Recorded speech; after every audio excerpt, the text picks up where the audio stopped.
안녕하세요, 목사님. 예, 반갑습니다. 그래요. 반갑습니다. 날씨가 많이 더워졌습니다. 그렇죠. 올여름 좀 걱정이 되는데요. 많이 걱정되죠. 예, 예. 네, 춥거나 덥거나 다 우리가 적응하기 힘들죠. 예. 특별히 요 근래 봄, 가을은 많이 없어지는 것 같고 겨울이 5개월, 여름이 5개월, 봄 1개월, 가을 1개월 이렇게 가는 것 같아요. 예. 우리 사시사철이. 예. 이런 기후의 변화는 우리 기독교인들은 항상 주님의 재림을 생각하고 살기 때문에 마지막 때가 점점 다가오는 것 아닌가. 예.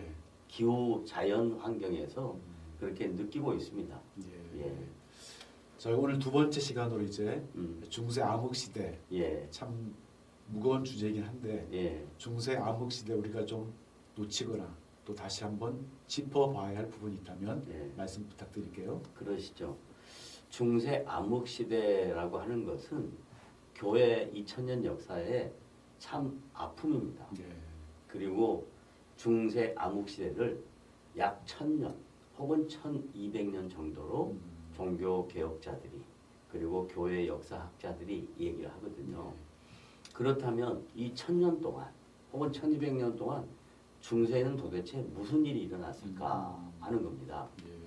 그럴 때 중세 그 기간을 동양과 서양으로 크게 나누어서 동양에는 어떤 일이 일어났으며 서양에는 어떤 일이 일어났는가, 이거 매우 중요하거든요. 예. 저희가 보통 중세 시대 그러면 음, 십자군이라는 전쟁 예. 뭐 이런 전쟁들이 많이 좀 기억이 나거든요. 그렇죠. 예. 예, 그렇죠. 먼저 동양 쪽에는요, 중국이 춘추전국 시대에서 이제 송나라가 세력을 넓혀가요.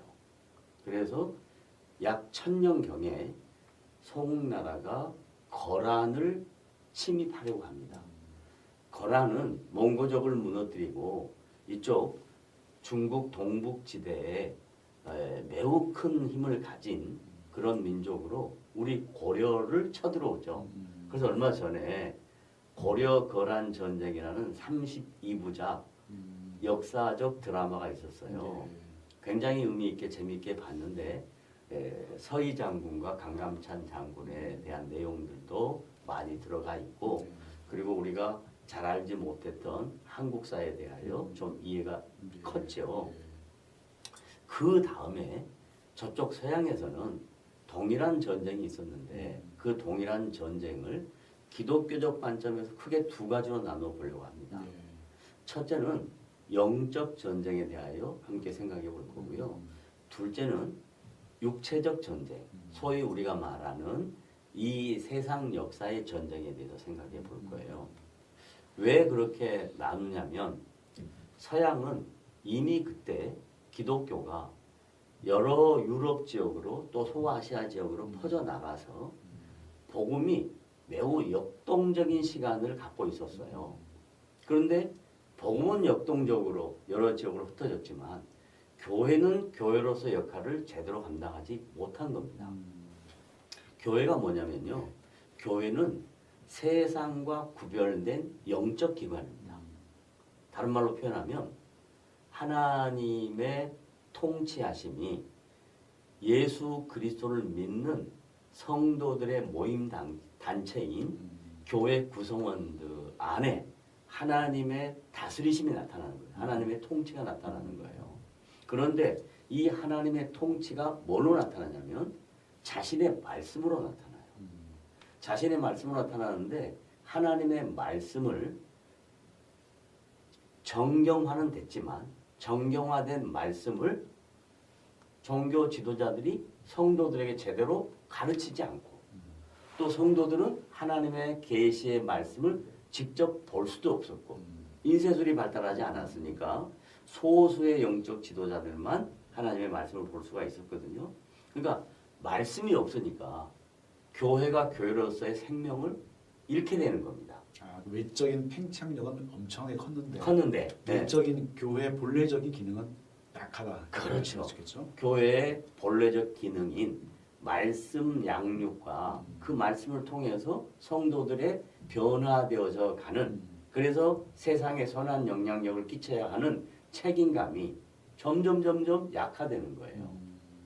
그러니까 교회의 기능이 없어져서 교회는 분명히 외형은 있는데 성도들은 있는데 그리고 교세는 점점 커져가는데 중요한 건 뭐냐면 교회의 본래적 기능을 상실하는 겁니다. 그래서 그것을 중세 암흑시대라 그러는 거예요. 영적 암흑시대인 거예요. 그러면 이 영적 암흑시대에 드러나는 특징이 뭐냐 하는 겁니다. 교회가 세상과 구별된다라고 얘기하니까 세상과 구별을 인위적으로 하려고 하는 거예요. 예를 들면 한 개인이 영적으로 깊이 있는 주님과의 교제를 원하는 한 개인이 자신의 영성을 위해서 세상과 분리되어 가지고 단절되어서 자기 혼자 영성 훈련하는 그런 개인이 있었고 이 수도사입니다. 그러나 그런 개인의 훈련도 중요하지만 공동체적 의미로 자신의 영성을 회복하려고 더 증진시키려고 만든 게 수동운동입니다. 공동체예요. 공동체 안에 들어가서 세상과 분리된 삶을 구별된 삶을 살려고 노력을 했죠. 그런데도 불구하고 아무리 세상과 분리되고 구별된 삶을 살라고 개인이나 공동체가 노력해도 이게 안 되는 거예요. 왜? 인간의 본성 속에 갖고 있는 죄성이 계속 살아 움직이는 거예요. 그러니까 이 죄성을 죽이기 위해서, 없애기 위해서, 죄성을 벗어나기 위해서 하는 종교적 행위가 금식, 기도, 그리고 묵상 이런 것들이란 말이죠. 그러면 그 당시 수도 운동했을 때 영성이라는 것은 목사님 앞에서 말씀하신 것처럼 우리가 죄인인데 이 죄라는 부분을 끊어낼 수 없다라는 것을 인정을 해야 되는데 그 죄를 스스로 영성이라는 차원에서 분리할 수 있다 이런 생각을 했던 것 같습니다. 그렇죠. 그러니까 개인의 영적 노력을 통해서 자신의 죄의 문제를 이겨내거나 극복해 보려고 노력을 했죠. 그런데 아무리 노력하면 노력할수록 안 되는 겁니다. 그래서 이제 제도를 만드는 거죠. 예를 들면 기도 몇 시간, 노동 몇 시간, 금식 며칠 이런 식으로 종교적 행위를 통해서 자신의 죄성을 억누르려고 했죠. 그런데 전혀 그게 안 되는 거죠. 안 되는 거예요. 그런데 그 안 되는 것을 안 된다고 인정을 해야 되는데 그걸 인정을 못하는 겁니다. 그 개인은 그것을 인정을 못하니까 더 깊이 있게 신비적인 주님과의 영적 깊은 곳으로 들어가 보고 싶은 욕구가 생기는 거예요. 영적 욕심입니다. 영적 욕심은 굉장히 잘못된 신앙의 틀을 형성할 수 있어요. 인격적인 신앙이 아니고 신비한 신앙의 행태로 변질될 수 있어요. 그래서 수많은 개인 수도자들이 영성이 깊다라고 할 때에 그 영성이 깊은 것은 성경에서 가르치는 진정한 성령의 인도하심, 성령의 역사와는 좀 다른 겁니다. 그래서 그 잘못된 중세시대의 영성이 계속 유지되고 오고 있었던 겁니다. 뿐만 아니라 공동체는 수도원 공동체는 그런 영성을 계속 개발을 시키는 거예요. 그래서 제도화하게 합니다. 그래서 교회가 그것을 정착시키는 거예요. 마치 그것이 기독교 신앙인 것처럼 착각하게 만드는 겁니다. 그러니까 하나님에 의해서 하나님을 알아가는 것이 아니고 그렇죠. 내 어떤 수고와 노력으로 네. 하나님을 알겠다 네. 이런 것이겠네요. 그렇죠. 자기의 종교적 열심으로. 그래서 하나님이 어떤 분인가를 더 알고 싶고 깊이 있는 영성 속에 빠져들어가서 그분과 신비한 체험을 해보고 싶은 것들입니다. 그래서 그런 중세시대의 수도사들이 수도 없이 많았습니다.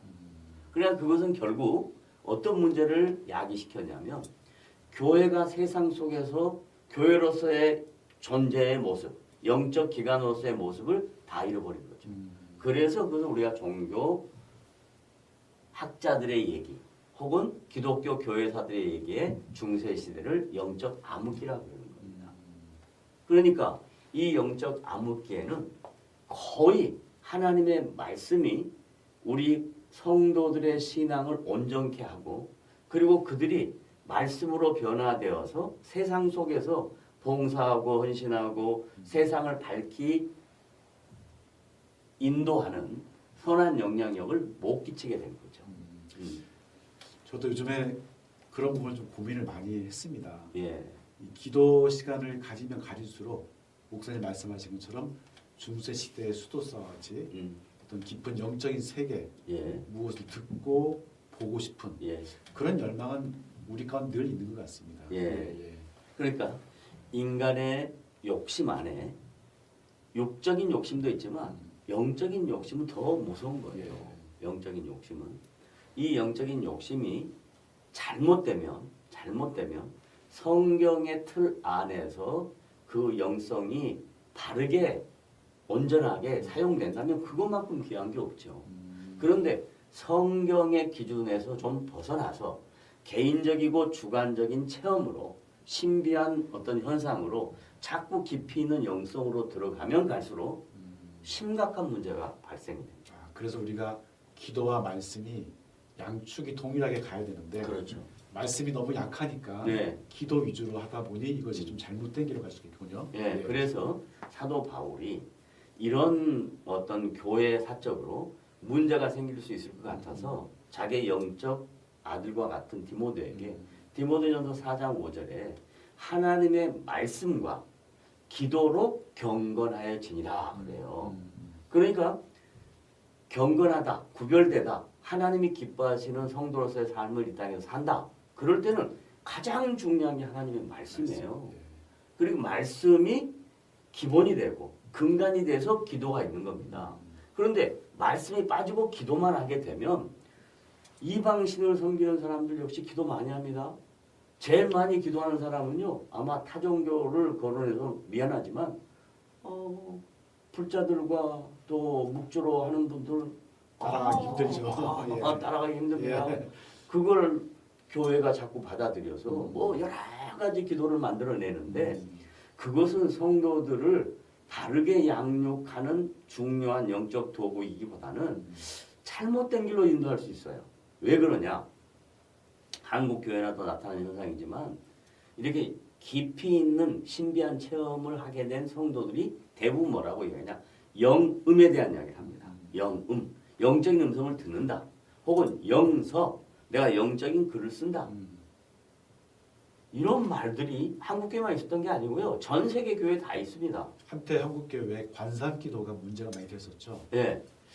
관상기도가 많이 문제가 됐었는데 그것을 우리가 여기서 거론하기에는 타종교에 대한 부정적인 시각을 얘기할 수도 있고 또 묵상하면서 기도하는 것 필요한 겁니다.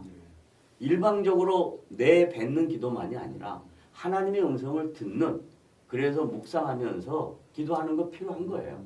그럼에도 불구하고 그런 영성 있는 신비한 체험을 위해서 많은 시간을 투자하면 대부분 많은 사람들이 나는 영적으로 하나님의 음성을 듣는다 그렇게 하고 그렇죠. 나는 영적으로 하나님의 말씀을 기록하는 것까지 넘어간다고요. 그럼 얼마나 아이러니하냐면요.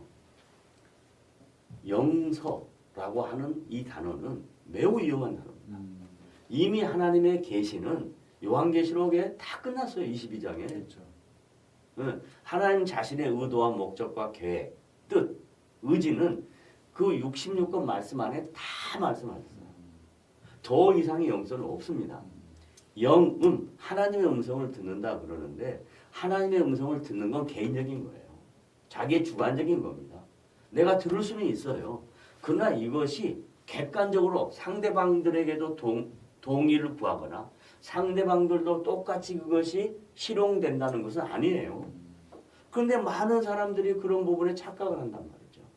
이런 시대적 영성의 암흑기를 중세 암흑시대라 그래요. 얼마나 많은 훌륭한 수도사들이 많이 있었습니까? 그럼에도 불구하고 우리가 잘 아는 여기 수도사들 많이 있잖아요. 그렇죠. 네.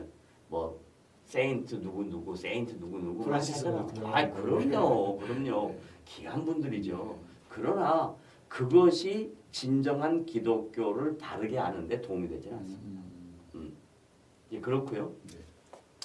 그 다음에 이제 육체적 전쟁, 세상에서 인간들이 이 땅에 살아가면서 아담의 범죄 이후로 가장 드러지게 드러나는 세상의 모습은 뭐냐면 싸움이에요. 전쟁이에요. 그리고 죽이는 거예요. 피입니다. 피의 역사입니다. 세상의 역사는. 그런데 이 싸움의 역사, 전쟁의 역사가 AD 325년에 기독교가 국교화되고 1517년에 종교 개혁이 일어나기 전까지 약 1200년 동안 혹은 1000년 동안 수도 없이 많은 싸움이 동서양을 막론하고 일어납니다. 특별히 서양 문화는 베이스가 크리스찬이잖아요. 기독교잖아요. 기독교와 유사하게 나타난 게 이슬람이에요. 이 이슬람과 기독교의 싸움이 계속해서 일어나고 있습니다. 뿐만 아니라 기독교 안에 그때 당시 로만 캐토릭이라고 하는 로만 캐토릭 안에도 계속 싸움이 일어나는 거예요. 그럼 첫 번째 싸움은 뭐냐면 교회와 세상의 싸움이에요. 중세시대 교회의 수장은 교황이라고 합니다. 그리고 세상의 수장은 황제 혹은 봉건 영주라고 해요. 그러니까 봉건 영주하고 교회의 수장하고 다투다가 교회가 이기면 봉건 영주가 교회 밑으로 들어가는 거예요. 교회와 세상의 황제하고 싸우다가 황제가 지면 또 교회 밑으로 들어오는 거예요. 그래서 교회가 세상 권력자들에게 왕권 신수설을 합니다. 왕에게 하나님의 명으로 기름 부음을 하는 거예요. 교황이. 그러다가 세상의 힘이 세져서 세상이 교회의 힘을 이기면 이제는 거꾸로 교회가 세상의 눈치를 보게 되는 거예요. 그 역사가 중세시대에 계속 다람쥐 채바퀴 돌듯이 일어납니다. 그 가운데 참 안타까운 것은 첫째, 십자군 전쟁이라고 하는데요. 1092년부터 시작해서 약 1291년 정도까지 200년 동안 십자군 전쟁이 계속 반복됩니다. 그건 뭐였냐면요. 예루살렘이라는 도시가 있습니다. 지금도 예루살렘 때문에 계속해서 싸우죠. 예루살렘이라는 도시 때문에 이슬람과 기독교가 싸움을 시작합니다. 예루살렘이 곧 성지인 걸로 생각하는 거예요. 예루살렘에 곧 하나님이 계시는 걸로 생각하는 거예요. 예루살렘에 성전이 있었으니까 거기에 하나님의 임재가 있다고 생각하는 거예요. 그래서 예루살렘만 차지하면 전 세계를 다 차지한 것처럼 이해하는 거예요. 세상은 이미 힘이 있으니까 교회의 성지라고 생각한 예루살렘만 차지하면 전부 다 세상과 교회를 다 차지한 거 아닙니까? 그러니까 예루살렘 때문에 싸움을 하는 거예요. 그 예루살렘 십자군 전쟁 말씀하시니까 유명한 영화 킹덤 오브 헤븐이라고 그렇죠. 아주 그 영화가 기억이 나네요. 그럼요. 네. 그 이슬람 장수가 한 유명한 대사 중에 예루살렘이 과연 뭐냐 이것을 차지하기 위해서 이스라엘이 이스라엘대로 또 모슬림은 모슬림대로 참 그것을 차지하기 위한 피배를 내는 전쟁이 일어나는데 저 유명한 대사가 기억이 납니다. Everything or nothing. 오케이. 모든 것일 수도 있고 사실은 또 아무것도 아닐 수도 있고 있다. 예, 그런 기억이 나네요. 예. 그거는 이제 영화의 대사이고 성경에 보면요. 예수님의 제자들도 똑같았어요. 그건 예루살렘이란 말이 아니고 하나님의 나라라는 말로 킹덤 오브 헤븐이 아니라 킹덤 오브 갓입니다. 하나님의 나라라는 말로 제자들이 관심이 집중되어 있어요. 예수님, 하나님의 나라는 도대체 어디 있습니까? 그런단 말이에요. 그 얘기에 앞서서 뭔 문제가 생기냐면 예루살렘에서 예배하는 것이 맞습니까? 그리심산에서 예배하는 게 맞습니까? 장소적 개념으로 얘기를 한단 말이에요. 그러니까 예수님이 이렇게 하게요. 하나님의 나라는 여기 장소적 개념이요. 저기 에도 있지 아니하다. 하나님의 나라는 너희 안에 있느니라 라고 누가복음 17장 21절에 예수님이 제자들에게 권면하는 거예요. 그리고 난 다음에 그 하나님의 나라에 대한 개념을 사도 바울이 바로 이어받아요. 초대교회 성도들이 하나님의 나라에 대해서 궁금할 거 아니에요. 그잖아요. 예루살렘도 아니라 그러고 그 다음에 하나님의 나라가 도대체 어떻게 임하는가 하는 것도 궁금하고 그러니까 이제 초대교회 성도들에게 사도 바울이 로마서를 기록하면서요. 정말 로마서 14장 17절에 너무 놀라운 말씀하세요. 사도 바울이 하나님의 나라는 뭐라고 이야기하는 줄 아십니까? 먹고 마시는 것이 아니요. 딱 떨어집니다. 단문이에요. 하나님의 나라는 먹고 마시는 것이 아니다. 세상적 가치의 기준이 아니다 이 말이에요. 그러면 하나님의 나라는 뭐냐? 먹고 마시는 것이 아니요. 오직 only예요. only. 오직 성령 안에서. 그러니까 하나님의 나라를 우리가 거론할 때 하나님의 나라를 설명할 때 성령이 빠지면 안 돼요. 다른 말로 말하면 하나님의 나라는 하나님 자체가 주인이다 이 말이에요. 하나님의 나라는 오직 성령 안에서 의와 희락과 평강이라 그래요. 그러면 의라고 이야기하는 righteousness에 대한 개념으로 이해하는데 그게 아니라 통치, govern. 하나님이 다스리신다라는 개념이에요. 그 다음에 평강. 그것은 주님과 연합된 성도의 지체. 그가 하나님의 뜻에 순종할 때 그 마음의 평안이 넘친다. 중요한 하나님의 명령에 순종할래 안 할래 이 이야기예요.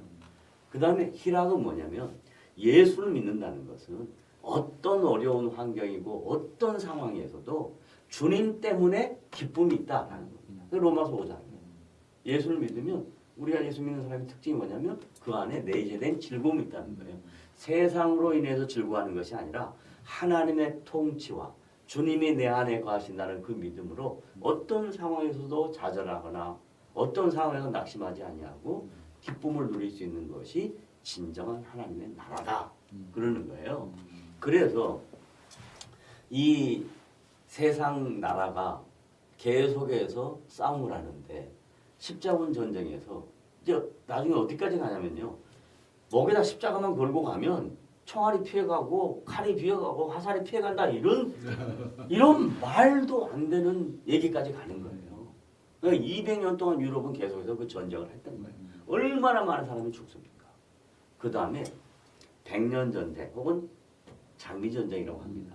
그건 뭐냐면 이제 봉건 영주들이 세력이 합해져서 나라가 형성이 돼요.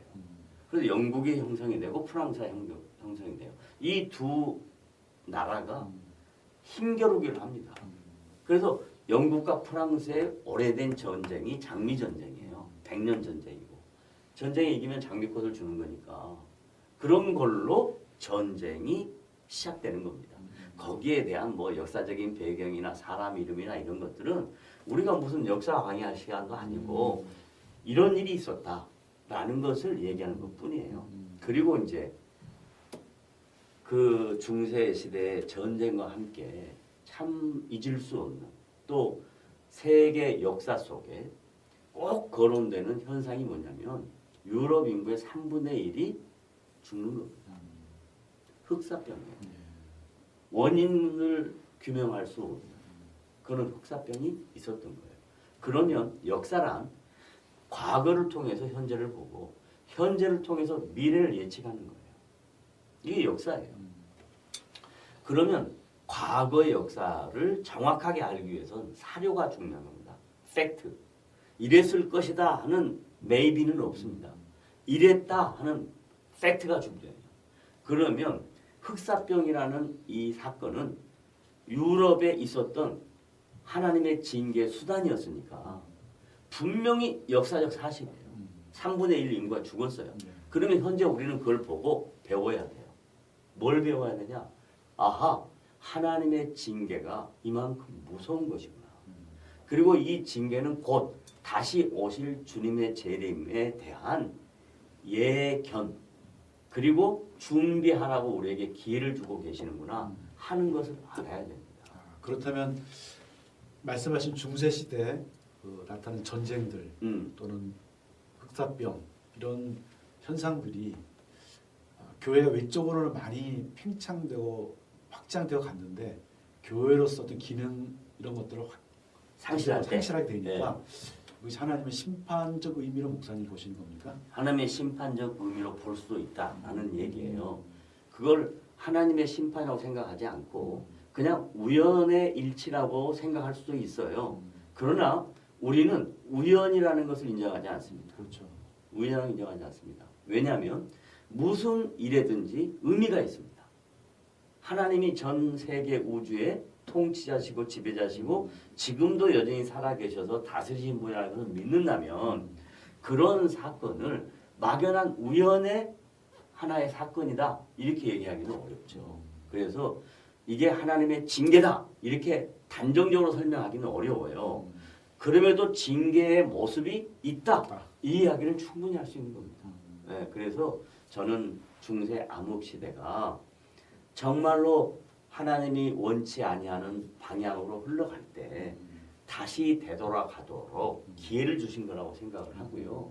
그런 것을 준비하면서 이제 두 가지 현상이 나타나는 거예요. 하나는 자연이라는 것이 지배하던 시간에서 이제 자연을 인간이 자연 밑에 있었는데 인간의 이성이 자연 위로 올라오기 시작합니다. 그러면서 신대륙을 발견하게 되고 그리고 인쇄술이 발달하게 되고 항해술이 발달하게 되고 그러면서 점점점 인간의 이성이 발전되는 거예요. 그게 이제 르네상스 시대로 몰아가고 있고요. 인간의 이성이 발전할 때 하나님께서는 마르틴 루터와 존 칼빈, 주빙글리 등등 수많은 종교 개혁자들을 통해서 기독교가 무엇인지를 성경이 무엇인가를 그리고 교회가 무엇인가를 다시 한번 재조명하는 개신교가 시작됩니다. 그렇다면 목사님 중세 시대를 우리가 암흑 시대라고 이야기하고 또 지금 말씀하신 것처럼 암흑 시대의 부정적인 현상들을 지금 많이 말씀해 주셨는데 그러면 그 긴 시간 동안 중세 시대를 거쳐오면서 그런 암흑 시대에 하나님께서 어떻게 교회를 붙들어 오셨고 또 영적인 부분은 어떻게 유지되어 왔을까 좀 궁금증이 생기는데요. 오케이. 하나님은 구약 성경에서부터 시작해서 신약 성경의 계시가 완성될 때까지 성경 안에 하나님이 사용하셨던 인물들이 있습니다. 소수고요. 능력 있는 자가 아니라 연약한 자를 통해서 일을 하십니다. 소수입니다.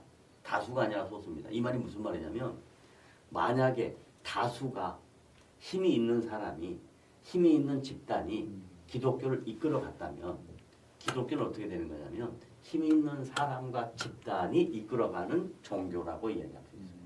근데 하나님의 방법은 절대로 다수나 힘 있는 사람에 의해서 하나님의 나라가 움직여지지 않습니다.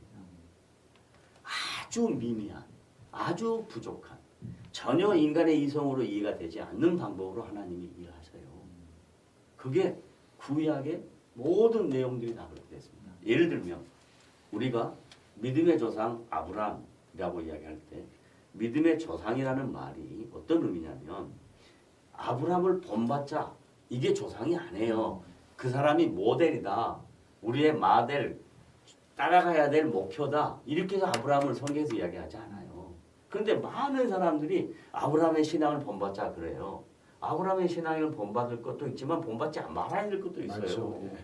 말도 안 되는 얘기예요. 자, 그렇다면 아브라함을 믿음의 조상이다 이 말은 하나님께서 아브라함을 구원 역사의 도구로 첫 번째 사람으로 지적하고 인도하고 불러내고 그리고 그를 사용하셨다 이 말이에요. 아브라함이 75세 하나님 앞에 부름 받을 때 뭐 하는 사람이었냐고요. 그의 아버지 데라와 함께 우상 만드는 일하고 있는 사람이에요. 하나님 편에 볼 때 제일 필요 없는 사람이에요. 그런데 하나님이 불러서 아브라함을 통해서 하나님의 하나님 되심과 아브라함의 연약함과 허물이 많음에도 불구하고 부르신 그 하나님은 끝까지 아브라함을 책임지시는 하나님의 열심으로 그의 인생을 이끌어 가신 거예요. 그걸 통해서 우리 믿는 모든 사람들에게 구원의 주도권은 하나님께 있다. 우리를 구원하신 그분은 끝까지 우리를 책임지신다. 우리의 허물과 연약함이 있어도 기다리고 우리를 만들어 가신다. 이게 성경에서 가르치는 중요한 핵심이에요. 방점이 아브라함이 아니고 그렇죠. 방점이 하나님이죠. 하나님이시다. 예. 그렇죠. 하나님이시죠. 그래서 이제 우리가 기독교를 바르게 알아갈 때에는 하나님이 하나님 대심이 드러나야 되고요.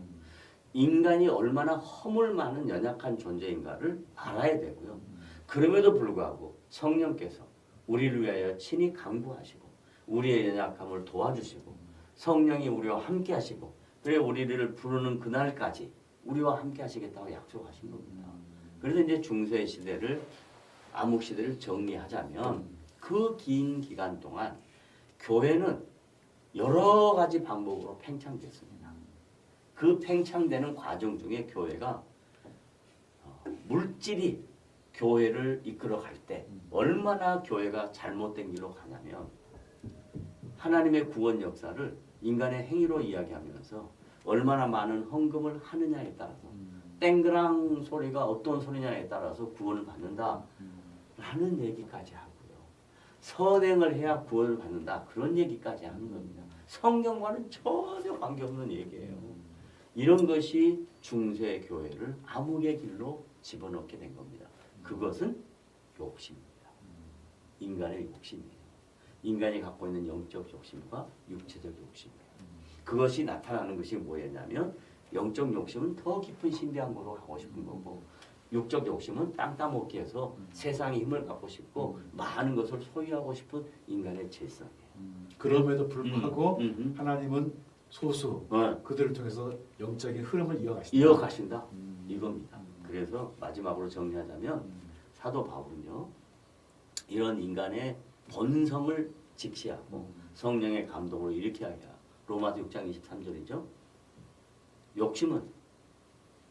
욕심이 혹은 욕심을 더 갖게 되고 더 풍성하게 잉태해지면 욕심이 뭘 낳아요?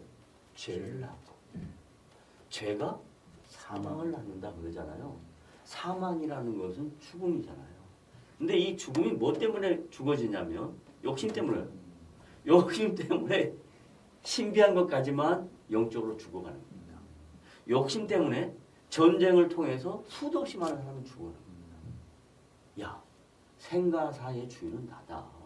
너희들은 그 욕심 하나를 이겨내지 못하고 이렇게 수도 없이 많은 시간 속에 암흑 속으로 들어가고 있느냐라고 보여준 게 중세시대예요. 이게 중세교회입니다. 그러니까 중세교회의 허물이 얼마나 많았어요. 말로 다 표현할 수가 없습니다. 우리의 아픔이니까. 그럼에도 불구하고 하나님은 그 교회를 지키고 계세요. 그리고 준비시키는 거예요. 르네상스 준비하고 종교개혁을 준비하고. 그게 이제 다음 시간에 우리가 이어서 더 생각해 볼 내용입니다. 욕심을 말씀하시니까 갑자기 아담과 하와가 생각이 나는데 그럼요. 역시 그 선악과 문제도 인간의 욕심으로부터 출발한 것이 아닌가 그렇게 맞죠. 생각이 되어집니다. 그럼요. 하나님다워지고 싶은 하나님처럼 되고 싶은 이 죄의 문제, 이 욕심의 문제, 이 문제를 해결하지 못하면 한 개인의 인생에도 열매가 없고요. 한 사회 공동체의 모습에도 좋은 점이 드러나지 않습니다. 한 국가도 열심을 내면 결국은 싸움을 통해서 패망하게 됩니다. 그래서 너무 아이러니한 것은 역사 속에요. 제국이 300년을 못 넘어갑니다. 네? 어느 나라도 300년을 못 넘어갑니다. 지금 이제 남은 게 미국인데요. 미국이 과연 300년 전에 계속해서 넘버 원으로 살 건지 아니면 미국도 넘어갈 건지 저는 후자라고 생각해요. 그렇겠죠 당연히. 네, 후자라고 생각해요. 그래서 이제는 넘버 원의 시대는 없고요. 다 같이 함께 가는 시대예요. 다 같이 함께 가는 시대. 그걸 놓치면 안 됩니다. 네. 감사합니다 목사님. 네. 다음 시간에 우리가 다뤄야 할 주제 잠깐 좀 언급해 주시겠습니까? 네.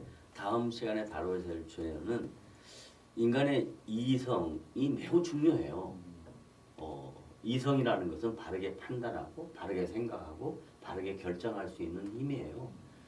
이것은 다른 피조물에게서는 찾아볼 수 없는 거예요. 인간의 이성은 굉장히 귀한 건데 이 이성이 이성으로서의 제대로 역할을 감당하려면 하나님 안에서의 이성이 제대로 역할을 감당하는 겁니다. 그러지 않고 하나님 없이 이성만 사용한다면 그건 결국 앞에 이야기한 중세 암흑시대와 또 다른 모습이 될 거고요.